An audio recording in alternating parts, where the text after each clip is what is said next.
So my name is Jody Sperling, and the name of my project is Floe. In the spring, I had the incredible opportunity to accompany a 43-day science mission to the Arctic. We went to the Chelsy Sea, which is north of the Bering Strait, and it's a region that is entirely covered with sea ice in May and June when we were there.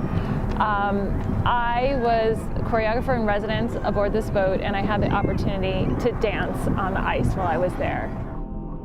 I was trying to find ways to interact with the environment that were meaningful. I wanted to express the body in my body, and I worked with a costuming that could help sort of echo and reflect the environment. And I almost thought of my movements as being the movements of the ice, but in a time-lapse version, so sort of speeded up and kind of spun out in a different way. Sea ice is incredibly compelling on so many different levels. I really fell in love with sea ice, and this short movie is just part of a much larger project of mine to bring sea ice home and to tell its story and to help people understand the incredible transformations that it goes through on an annual cycle, but then also to understand how it's incredibly endangered and both very dynamic and very fragile at the same time.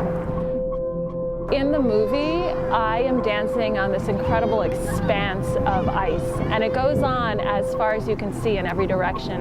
And it seems like a landscape, but it's not. It's very ephemeral, and in fact, that was made in May and June, and now it's gone. It doesn't exist.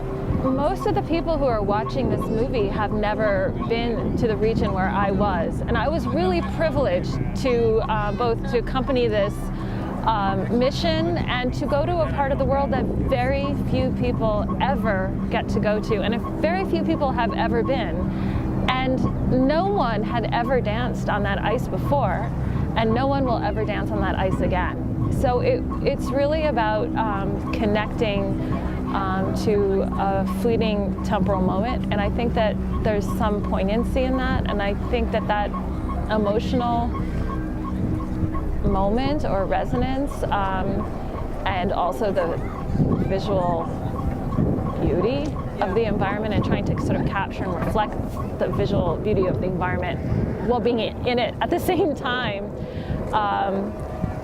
is one way to help people really feel what they cannot see.